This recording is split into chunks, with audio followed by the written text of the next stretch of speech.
So you just got access to Counter-Strike 2 and your gameplay just hasn't felt right. Your frames are choppy or even worse, tearing, and is hindering your overall experience. So I'm going to show you a few settings that'll boost your frames on Counter-Strike 2.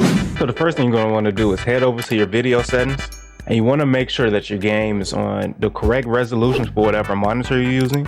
You also want to make sure your display mode is on full screen. That will give you the perfect FPS, not perfect, but it will definitely give you the highest FPS that you can get. And also make sure that your refresh rate is the highest it can go, or the highest that your monitor will allow. The best part about CS2 is that it gives you a screen to the left, so you can see the quality. You can even zoom in to see the details on each part of the map, so you can know how well it performed while you're in game. So first you want to make sure that your boost player contrast is enabled and your wait for vertical sync disabled. After that, you want to make sure your current video values preset is on custom, so that you can make sure your multi-sampling anti-aliasing mode is set to 2 times MSAA. From there, go to global shadow quality and make sure that's on high. Model texture detail, put that on medium. Shader detail, I put that on low, as well as my particle detail. Ambient occlusion. Now this is for, you can see the shadows. With this disabled, you can't see the shadows anymore.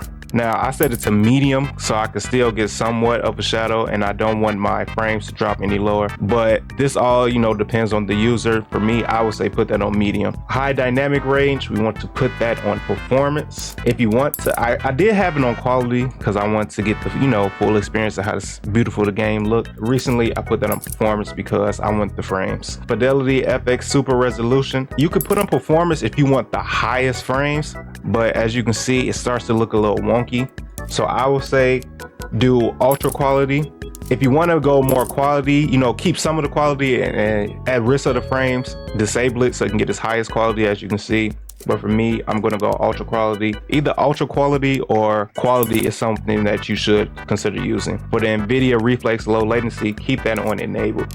You can turn on enable plus boost if you want to make sure the latency is low as possible. If you do all these, you should see a huge increase in FPS. If not, you want to go back into it and maybe change some settings to the specs of your PC. I appreciate everybody for watching. Look forward for more CS2 content coming soon. Also, make sure you like, comment, subscribe, and let's get to this road to 2,000 subs. See, Ron, you pissed me off.